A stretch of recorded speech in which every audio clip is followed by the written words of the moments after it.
lendemain de sa déchéance, le président Bazoum n'a pas appelé un président de la CEDEAO pour lui venir en secours.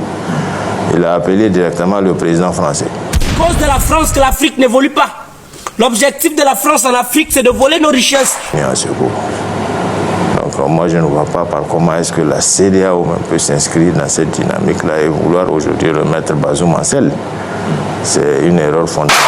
Que la diplomatie togolaise, conformément aux orientations stratégiques définies par le président de la République, le président Faure Gnassingbé Singbe, sous votre autorité, Madame le Premier ministre, s'est engagé à œuvrer pour une Afrique pacifique. Votre objectif, c'est de nous détruire. Nous, on ne veut plus de vous. Vous avez dit plusieurs fois, à bas la France-Afrique, on ne veut plus de France-Afrique. Vous ne servez à rien. Vous êtes à refaire. Nous n'avons pas vu la CEDEAO. La CEDEAO n'était pas présente, ne serait-ce que même un témoignage de compassion à des occasions où nous avons été meurtris, attaqués. On a perdu des centaines de personnes. Un message de la part de la CEDEAO. À cause de vous que le président Oligui a dit qu'il ne veut plus être président là. Vous sachiez que vous aurez affaire à nous. Tout est à refaire. Excellence, Madame le Premier ministre, chef du gouvernement, Mesdames et Messieurs les ministres, honorables députés à l'Assemblée nationale, Mesdames et Messieurs les ministres des Affaires étrangères des pays frères ici présents, Mesdames et Messieurs les présidents des institutions de la République. Ou bien un forum pour la paix et la sécurité a été organisé au Togo et précisément à Lomé, comme vous venez de les écouter. Avant de vous laisser écouter l'intervention de chacun des autorités qui représentaient chaque pays, que ce soit le Mali, le Niger, le Burkina Faso, le Togo et plein d'autres pays qui étaient là, représentés par les chefs d'état-major ou bien les ministres des Affaires étrangères ou bien quelques autorités, personnes qui étaient là avec les discours et tout ça là.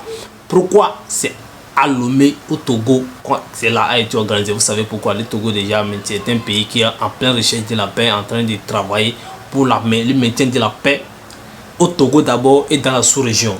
Maintenant, vous allez tout à l'heure écouter l'intervention du ministre des Affaires étrangères du Togo, également celui des autres pays, en quelque sorte. Même, on va essayer de vous capturer les moments intenses, les paroles les plus fortes, les plus intenses, ceux qui sont vraiment importants. Vous allez écouter dans cette vidéo. Après, il y aura certaines vidéos, certaines 2 ou 3 vidéos qui seront sur la chaîne que vous auriez à vue. L'essentiel, les autres interventions et certaines interactions entre les pays, entre les autorités en place. Ouais.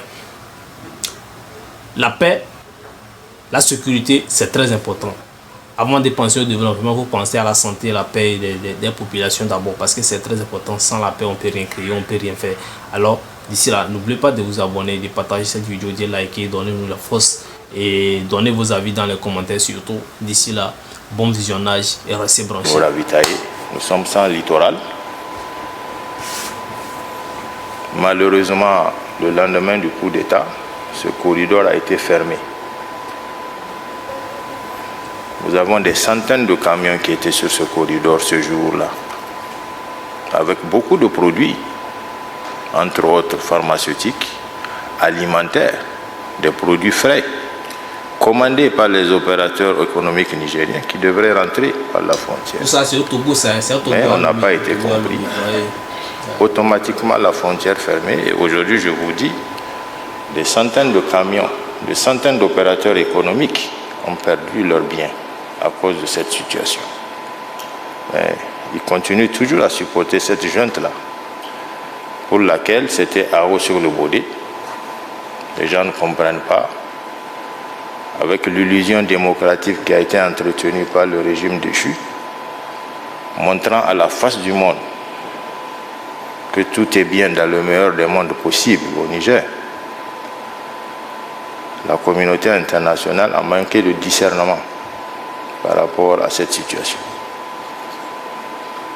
Nous avons juste voulu nous expliquer le 27 juillet pour que les gens comprennent en réalité qu'est-ce qui se passe au Niger. cela n'a pas été le cas.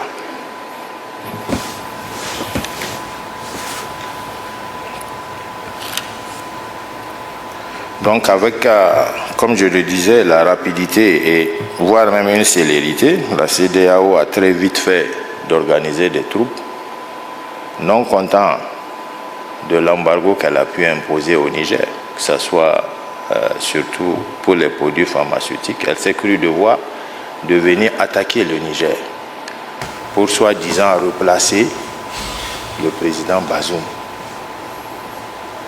sur son pouvoir. Ça vaut quand même que c'est une utopie. On ne peut pas dans de telles circonstances dire qu'il va falloir venir attaquer le Niger et replacer le président. Militairement, on sait que ce n'est pas possible. C'est du domaine du fantasme. Quand nous savons dans quelles conditions se trouve le président et qu'aujourd'hui, je ne sais pas si cette technologie existe pour pouvoir venir chercher le président Bazoum. Nous le disons haut et fort, à une seule condition. Si on force, peut-être c'est son cadavre qu'il faut chercher. Et si tel est l'objectif, peut-être que l'attaque pourrait être justifiée. Toutes ces paroles, et si ce n'est pas le cas, je ne vois pas dans quelles conditions on pourrait revenir essayer de replacer le président Bazoum en selle. Donc, nous appelons à ce qu'on c'est pour ça aille de l'avant, ceux qui essaient de déstabiliser la sous-région, l'Afrique de l'Ouest, qu'on discute, que vous nous écoutiez, qu'on trouve les justificatifs, qu'on vous explique les raisons, pourquoi c'est arrivé, comment c'est arrivé et comment nous pouvons, nous pensons nous en sortir. Je pense qu'aujourd'hui, ce forum, essentiellement, les sociétés, les organisations se pose la question fondamentale de savoir... Mesdames et messieurs, davantage d'engagement et d'initiatives peuvent contribuer à faire avancer la cause de la paix et à bâtir le monde en mieux. Et c'est fort de cette conviction que le président de la République, son Excellence le président Faure Issa Zimdanya Zingbe, a pris l'initiative de la création de Lomé Peace and Security Forum, dont l'édition inaugurale nous réunit cette fin de semaine à Lomé. Comme vous le saviez, cette ville de Lomé est baptisée la capitale de la paix, de la médiation, du dialogue et de la tolérance, autour du thème « Comment renforcer les transitions politiques vers une gouvernance démocratique en Afrique ». Ladies and gentlemen, mesdames et messieurs, je voudrais vous souhaiter les bienvenus et vous présenter notre pays à travers son régime exemplaire d'hospitalité, à travers son positionnement comme pays de médiation, négociation, facilitation, ayant couvert et soutenu beaucoup de procès pour la paix qui ont entraîné des résolutions et de paix et de sécurité sur notre continent. La particularité de cette première édition du Forum sur la paix et la sécurité de Lomé, c'est une rencontre multipartite avec des personnalités, des éminentes personnalités ici présentes, des experts internationaux et des renseigneurs de haut niveau de plusieurs continents. La diversité des origines et la qualité de ces représentations reflète, je pense, votre intérêt à cet événement, mais aussi en matière de paix qui est bonne pour tous. Votre présence dans notre capitale ici à Lomé pour prendre part à ce forum de paix et de sécurité est une opportunité de grande intention et ceci est un moyen de montrer votre engagement pour la paix et l'engagement de la société sur ce point. Chers participants, le philosophe n'est... Alors qu'en réalité, chaque mois, le gouvernement nigérien paye sa facture d'électricité au Nigeria. Chaque mois. Donc on ne comprend pas dans cette dynamique de quel droit peut s'arroger le Nigeria de couper l'électricité au Niger. Imaginez un peu le nombre de morts que cela a pu causer dans les hôpitaux nigériens avant qu'on ne puisse se saisir de cette problématique. Donc c'est un peuple résilient qui est là-bas, qui attend d'être compris, qui attend que les amis du Niger, parce que c'est de ça qu'il s'agit, puissent venir essayer de le sortir, essayer de l'aider à sortir de cette situation, au lieu de l'y contraindre. Nous, à notre niveau, nous sommes résolument engagés à essayer d'apporter un peu de lueur d'espoir à ce peuple. Ne serait-ce que sur le plan sécuritaire, parce que c'est ce que nous savons faire de mieux. Et que nous savons, avec les moyens dont on peut disposer, qu'on peut résoudre ce problème. Vous allez constater que l'autorité du Niger s'adresse beaucoup à la CEDEAO et à tous ceux qui ont essayé d'attaquer le Niger suite à la transition au coup d'État mené par le général Tiani avec son Gbonyi, quoi. Donc, ça s'adresse beaucoup, il s'adresse beaucoup à la CEDEAO et aux pays occidentaux comme la France avec le président Emmanuel Macron pour les initiatives.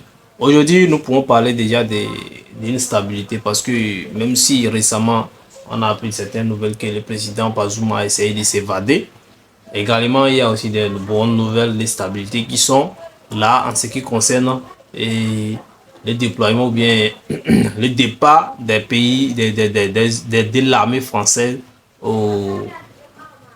du pays, quoi, du Niger, donc qui s'apprête également à quitter un peu, que ce soit par la voie terrestre ou bien par la voie aérienne. Donc nous pouvons dire que les pays sont en voie de développement, sont en train de se stabiliser, qui sont en train de se stabiliser en ce qui, par rapport à la paix et la sécurité de leur population. Donc le message de l'Afrique est très clair. Donc on veut juste que les pays puissent respecter les initiatives des pays africains, leurs demandes pour qu'on puisse avoir une collaboration d'amitié ou de solidarité, de respect, quoi. Donc l'esprit de paternité ou bien de stabilité ou bien de colonisation ne soit plus dans les discours, bien dans nos agendas, quoi. Donc c'est en quelque sorte ce que nous pouvons retenir de tout ça.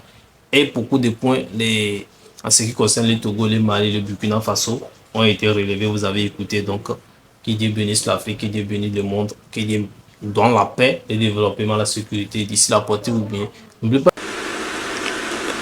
La paix est une vertu, un état d'esprit, une volonté de bienveillance, de confiance et de justice.